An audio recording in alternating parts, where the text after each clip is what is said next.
What is going on, everyone? Welcome to the first episode of the True Beast podcast, brought to you by XDog, the world's greatest fitness and health enhancement harness for dogs. And man, I am excited. What you can expect from this podcast or this show is two visionaries, right? I would say two visionaries, right? Absolutely. Entrepreneurs, people who are business-oriented, mindsets, growth-dedicated values every single day, and it kind of organically came along because I had met Trevor, which I'll let him introduce himself in a second, but this guy's an extraordinary man. I was looking for a videographer, and if you're in business, videography and having a videographer is pivotal for the next 3 to 5 years. If not, you're going to be in the Stone Ages, correct? Forever. You're going to forever need video from this point on. Yeah, and so I was fortunate enough to meet him through another guy by the name of Stan Smith. And, same name, everything. And it was interesting because after we got to talk, man, we started talking, and next thing you know, man, we'll be talking for 30, 45 minutes, and it's almost like we didn't even take a breath. And I had to look at Trevor and go, damn, man, we need to come up with our own podcast. And when you find something that comes together organically, I've known in the past, just through gut feeling, you got to jump on top of that. So, people know me. If you don't know me, my name is Stan Smith. I'm the inventor of the XDog Weight and Fitness Vest. I'm a brand builder. I'm a serial entrepreneur, I would say. And I love to help people succeed. I got an amazing network of entrepreneurs, and Trevor is one of them. And I'll let Trevor introduce himself and kind of give you some information about him, and maybe I'll learn a little bit more about it as well. Hey, simply put, people look like Stan said. We get to talking about dogs, life, business, opportunity. It's one of those things that at some point you got to say, listen, man, we got to move on. We got to get out of here. So I learned a lot from him. I appreciated his candor in terms of dog information. I live in the breeding side of things, but I'm also an entrepreneur. I've missed a lot of tables. So I'm sitting at the table with this guy now, and I was invited to a lot of tables years ago in terms of opportunity, and I thought I knew what was best. And I walked away, and trust me, I'd be in a different place had I just sat with those tables and followed through and finished and, even heard what they had to say in totality. So a lot of times we miss things, as he talked about, even when they're organic. And I mean, I've been invited to tables with some of the top doctors and lawyers and business people and so forth and so on. For one, I'm grateful to be here with Stan. He saw the opportunity. Now we're seizing the opportunity. He's an entrepreneur. I'm an entrepreneur for sure. And I think together we can help you guys, see things more clear, bring some clarity to the dog space, entrepreneurship, what it means to create amazing products like Satin Ball.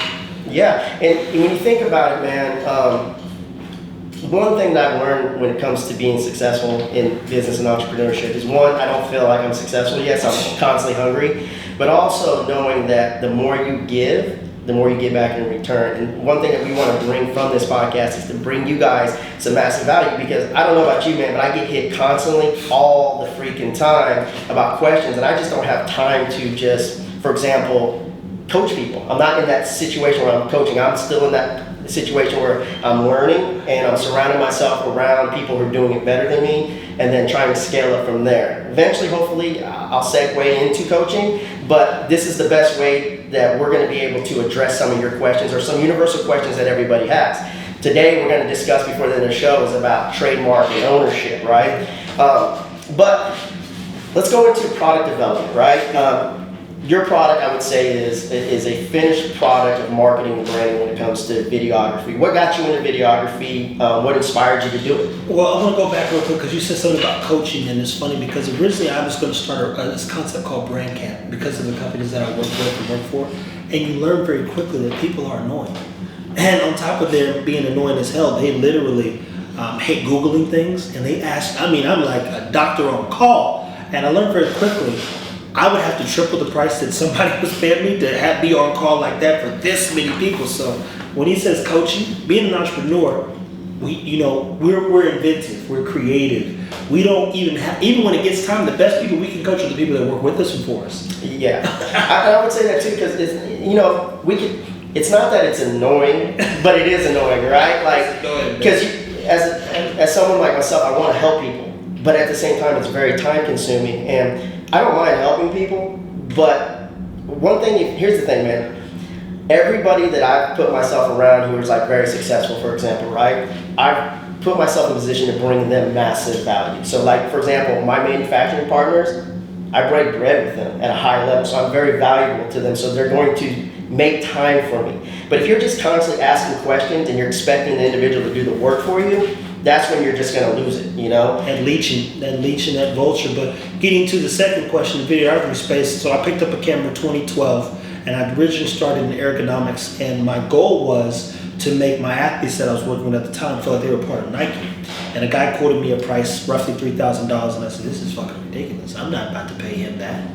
And so I said, how much is that camera you got? He told me, and I went and bought it. And from there on, I learned how to do lighting, and the guy who actually was going to charge me light ended up hiring me for weddings. I shot a bunch of stuff, and I didn't have to edit. He literally gave me his debit card at the end, go get my money out of his account, and I leave. I said, this is amazing. So you pretty much reframed your mindset. You went from, look, I got to pay for this, to this is an actual investment. Oh, for sure. And the ROI was a pretty solid return. Yeah. And entrepreneurs like him and me, we see opportunity, aka we see this. So I'm like, I'm going to be around a lot of kids. I have pictures of me with 105 kids behind me on a football field, from volleyball, basketball, baseball, football. I've got them all. So I'm like, these kids, what do we live in? A social media time. So having content to scale is going to build your business. And I learned that then. So now, COVID hit.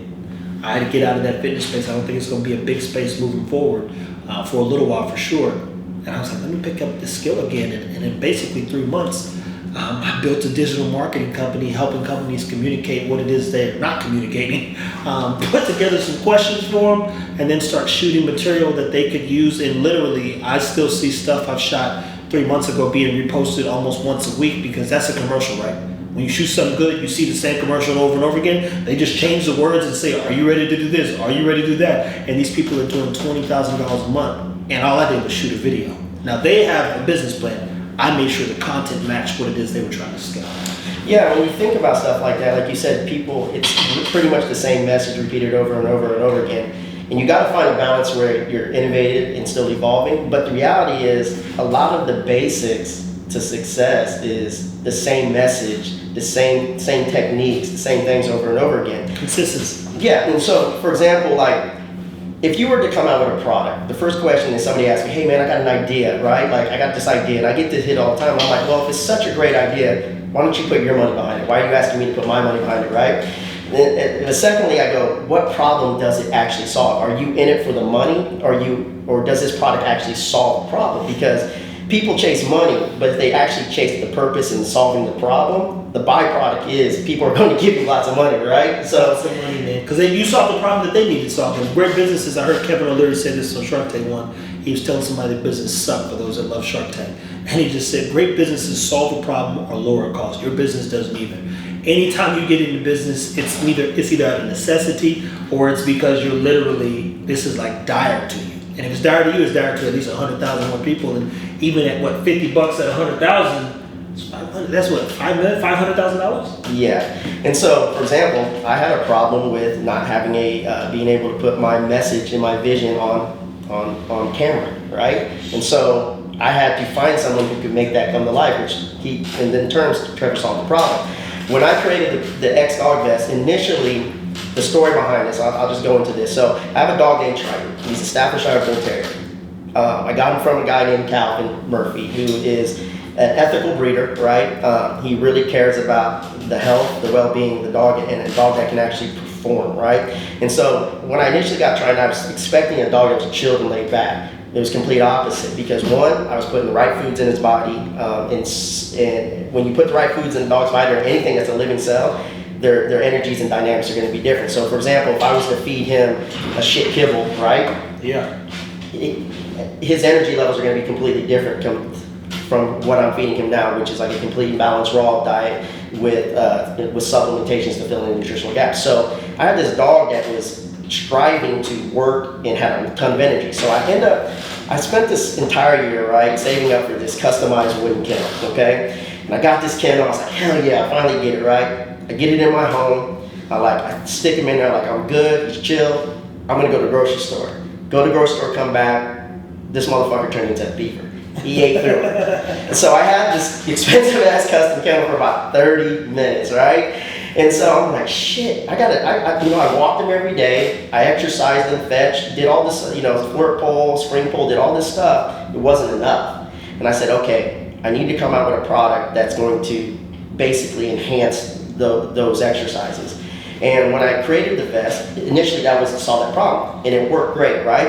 And so we created the vest to help with that. Next thing I know, it's cutting workouts in half, workout times in half. Dogs are performing at a higher level. Dogs are jumping further, jumping higher, running faster times, pulling more weight. And then organically, it became this vest where obviously it's going to combat obesity. Anytime you exercise, you're going to combat obesity, which we know a problem in the dog community and dog ownership is obesity. Which is a reflection of the owner. Yes, which is the reflection of the owner. And so, as you can see, problem after problem after problem getting solved. So if you're a dog sport person, you're trying to compete at the highest level and you're trying to take it to the next level, this vest can help your dog perform at a higher level. If you're looking to turn your daily average walks into a health improving workout and to get more out of them to suppress energy or destructiveness around your house, this vest can help. We organically come to find out that it also helps with dogs with severe anxiety issues because we know compression, right, and weight helps, which adds on to compression. If you think about it, when you think about weighted blankets, helps with anxiety. But then we also added exercise, right? And so when you add exercise, that releases the feel-good dopamine chemicals in your dog's brain, in your brain as well. So this is why you should exercise. And then in addition, POA, positive object association. For example, your dog sees a leash, he gets excited. He sees the food bowl, he gets excited. That's that release of dopamine. So you have compression plus weight plus exercise plus positive object association. So now that formula now helps with anxiety. So now improve performance, build muscle, reduce fat or combat fat, cut workout times in half. We added warming and cooling gel packs to the vest, right? And it helps with anxiety. Those are all major issues. Then you get this issue where they're like, well, it's hard on joints. Well, the reality is the misuse of proper weight training is hard on joints, or we know obesity is hard on joints, right? Man. And so, for example, the proper use of weight training, right? And this is why Olympic athletes, professional athletes, they weight train, right? Or another thing you're still too to keep in mind is most people don't have a dog with a goal, but people don't also understand. So make sure that they know that the XDog kind of gives the owners even a goal, because most people just walking the dog or not walking the dog for that matter, and putting the vest on kind of basically sets you up for success in your own life and your dog's life. Yeah, and so again, goes back to weight training, right? Helps build stabilizer muscles that protect the joints, ligaments, and tendons, which can actually add longevity to your dog's joints. It does. Not actually, it does. And then on top of that, weight training activates bone cells. This is why they suggest older women to lift heavier, right? If they're more subject to osteoporosis, right? And so we have dogs that were in conformation that were improving gait and top line. And this is coming from judges who had seen them from shows prior and coming there. So bottom line is this is one of the most versatile tools that solves problems. And people wonder why is it blowing up? It's not just because I'm a good marketer, because I don't have a degree in marketing. It's not that I'm a good business person. I'm an average, I think, but I'm surrounding myself around great business people. I don't have a degree in that. And that's kind of like the segue now and the hate. They're like, oh, he's just a good marketer and business person, but he can't be a good nutritionist, which he spent 10 more years invested into that prior to that. I'm gonna tell you, like I would tell him, anybody that doubts this vest, put the vest on and prove us wrong. That's why I used to tell people put the fucking vest on and prove me wrong. Tell me your dog's not better after a week of just using this vest, if not sooner. I know my dogs are. They look different, they act different, they're driven by this thing. I mean, it just works. What do you think about this? I think a lot of people, and this is one thing I learned, and maybe some of your friends too learned as well, who are in the business space. But do you think people allow maybe one or two individuals who haven't done it as good as you are not doing anything to criticize you to affect them on a personal level to the point where it kind of can stunt their growth when it comes to growing on a personal level in business or success? I think a lot of people, if you listen to Dan Pena, he talks about people who are given, doubt early in life. And you just talked about your settings. I won't never have that story personally of people who doubted me. So none of my friends, even from a negativity standpoint, if I walk out the door and say you're going to do something, you would see a crowd of people walk with me because they're like, yo, he said it, it's done. And, even from a mom or dad standpoint, not one person has ever doubted me, but I never waited for a person. So do I think the average person lives in that place of falling, victim to someone else's inability to achieve a goal and gets, stopped or halted or just won't even try? Absolutely. People say, what's your best advice? I said, just try. I mean, the best advice I could ever give somebody is just to try, because you'll learn a lot about yourself. Some people, I do a lot of talks and rants, and when they ask me that question, it's real simple. There's nothing I can do for you. You are unwilling to try, because if you try, you'll start, and if you start, normally you get a little itch, and you're like, oh, that kind of felt nice, like being in the gym the first time, or achieving something, getting that trophy. It's like, I want a little bit more of that. Let me see if I can figure this out, and then that brain gets going, because naturally, the body by design is to move, it's to do, it's to be competitive. Everything about who we are as humans is to create, be an individual. But if you surround yourself with individuals who doubt you, that's where you live. Well, that's where. What do you think? Some of those people, for example, they allow the people that they surround themselves with to almost paralyze that ability to actually take that first action. Like, man, you have this great idea, right? And I'm like, nah, Trevor, that ain't gonna work. And That's the actually difference. But that's the difference between each environment. So we know the Silicon Valley Google story, right? No. Oh, well, the guys that sitting objectively, Google guys, Sergey Brin and Larry Page sitting on the stair, and the guy gives them $100,000 and says, hey, go figure it out. They didn't have a bank account. But when you're in even better environments, I couldn't be friends with, I call that poison gas. If I walk into a poisonous environment, negative, I just leave. Yeah. I can't even, I don't want to live there. I don't want to think there. I don't want that cloud. He's right in saying that 99.9% of you people, unfortunately, are around people who would start, when they're responding to you saying, hey, I want to try this, they're going to tell you why it won't work before they tell you, let's figure it out. And if I'm not around people that say, let's figure it out, well, I just can't. I'm Edward Scissorhands, so I can't be around those kind of people, because I've got so much ambition that if doubt leads to death, that's my firm belief. One person doubts, they got to be removed. It's like a bad apple on a tree. Yeah, it's crazy, man, because when I first initially through this whole journey, man, I tried to avoid problems, and now I find myself seeking them, because that adversity and every problem that I had to go through that I thought was almost the detrimental end of this brand or company end up giving me so much value and education and knowledge that, to me, it's common sense now, and I can understand why other people wouldn't think it's common sense. For example, if you look at this product right there, what do you think it is? Do you think it's a food, treat, or supplement? Well, I'm on the other side. I mean, I know. Yeah. But what would you think? For example, right? 9 out of 10 of you are going to think this is a food or a treat or a supplement. I mean, you won't really know. But people will think that's a supplement, right? And because it comes in a container. But it actually falls under the category of feed. It's regulated by AFCO because it contains every nutrient, every active ingredient, or every ingredient in it is recognized by AFCO, right? Now tell them what AFCO is. So AFCO is basically, they're the regulators to the feed industry. Basically, so you have to follow their guidelines. And for example, let's go into this, man, because ownership, right here, right? So it was about 2 months ago, I actually posted this right here. It's Satin Ball, right? I posted, hey, I own Satin Ball, right? And it kind of ruffled a lot of people's feathers. Like, I had about, I don't know, countless amount of people, doing hate posts on me. But if you read it right here, right, it says the United States of America, United States Patent and Trademark Office, Satin Ball, right? Here's the registration number, owned by MVP Canine Supplements LLC, right, which is what we own. And then Class 31, pet food, right? And so, which means I can use the term Satin Ball on anything that's pet-related pet food, and no one else can, right?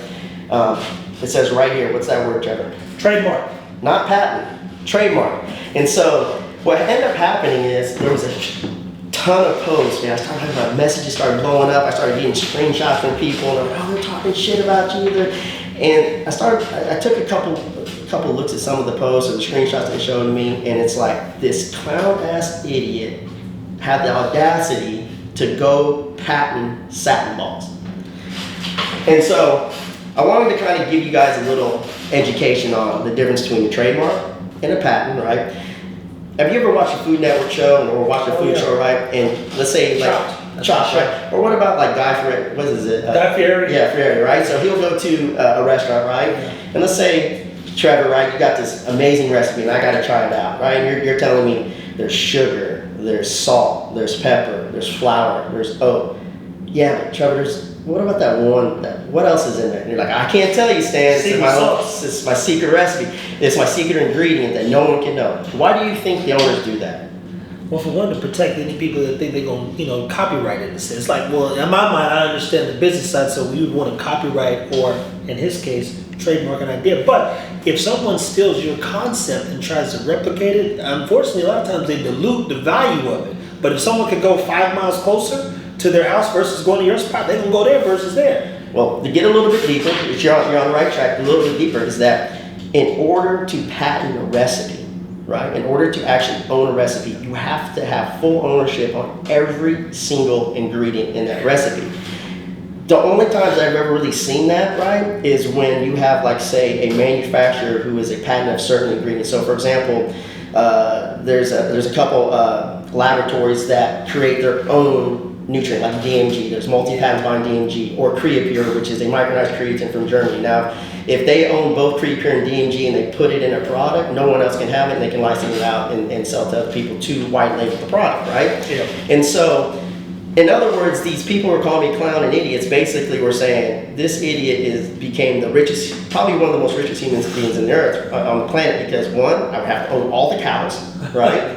Because there's beef in it. Yeah. I would have to own all the oat fields, right? Because there's oatmeal in it. I'd have to own all the wheat because there's wheat germ in it, right? Own all the molasses. I would have to own every single ingredient that they put in the old homemade recipe, right? Because the old homemade recipe was, you created these satin balls, right? Which is like raw, kind of like a kind of balance of raw, these raw meatballs in a way, right? But I was like, okay, there's a problem with this. One, it's time consuming. Two, it takes up a lot of refrigerator space. Three, the shelf life on it is very limited. So what's the initial problem? That people want to put weight on their dogs in the proper way. So I was like, let me go ahead and create a product that have a 2-year shelf life, take up that much space in the room, and as simple as a scoop, adding it to your dog's food, right?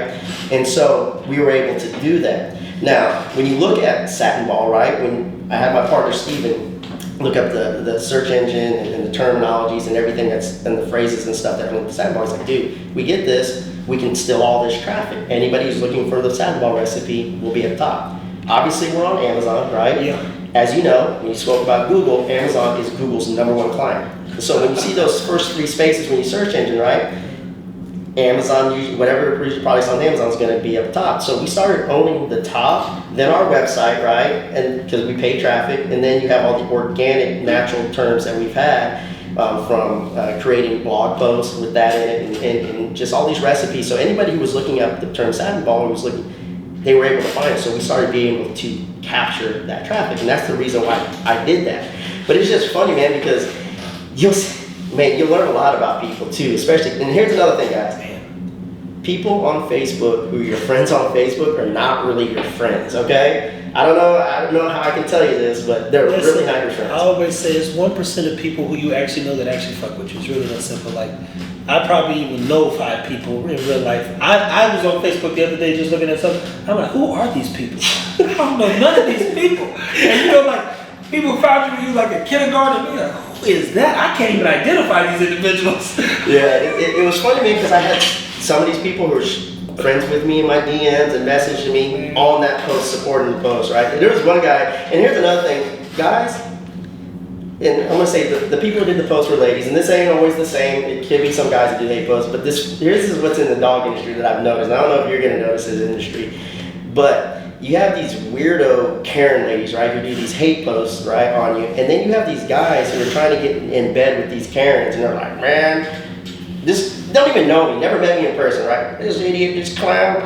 This one guy goes, man, I got a deep freezer full of these things. I wish he would come to my house and knock on my door and tell me I can't have them. Who's going through that much trouble to go tell you what you can't do, bro? We don't care. We just trying to make sure people know this is another option. What do you think I'm gonna do? Quaker Oats. Johnny down yonder's got a deep full freezer of satin balls. Where do you get that oatmeal? Because you know I patent satin ball, right? Like, it's just kind of crazy how that goes. But yeah, it's kind of funny and stuff like that. But anyways, that's the reason why you should, this is the reason why I actually trademarked the term satin ball and owned it, because we can now put it on dog foods or anything that we're going to do product-wise that has high calorie or increases healthy calorie intake. We can use that term, and we have ownership of it, and we can capture that traffic. It's a terminology and word phrase that the target audience that we're trying to capture as far as customer-wise, they speak that language, and so... And simplify, just so people are clear, patent You'd have to patent every ingredient, people. Trademark, you trademark the name and sue you into the Stone Age if you try to use the name without paying us percentage. It's really that simple, right? Yeah. That's the and patents take sometimes, even Microsoft, big companies, it could take them 10 years to get one. So you got to either be first to market or think, in simplest terms, as standards done and be like. For example, not to interrupt you, for example, I own the design patent for the XDog Vest, right? It took me 24 months to get that. Yeah. We're currently working on a utility patent, and it's almost been about 2 years on that. It's going to take a little bit longer for the utility patent, but owning both patents gives me the right to that design and the purpose behind the actual vest. So, but yeah, man. Other than that, what would be one key advice outside of the advice you had told people to take action when it comes to fast tracking your way or taking some shortcuts or cutting some corners to fast track your way to even become more successful? Well, first one is there's no fast way. There is no quick way to fuck up. And Reid Hoffman, and mind you people, I'm a business junkie, so Reid Hoffman's the guy who started LinkedIn. Originally came in as the CEO of PayPal with Peter Thiel and those guys, Elon Musk. But he said one thing we tell people in Silicon Valley is fail fast. What Stan was saying earlier too is adversity, it basically defines and gives you character. So you start learning a lot about yourself when people are coming with the bullshit. So my best advice for one is to try, for two is to figure it out, and for three, have a vision. Because if you don't have a vision, you will get cut down and you'll quit. You'll have to quit because you don't know where to take it. So you don't know why you're going through the bullshit. And once you know, like, yo, this is a 10-year plan, but in 10 years I could have $100 million worth of cash and then some. But it's not even about the money. The money will chase your ass when you have something people need. Yeah.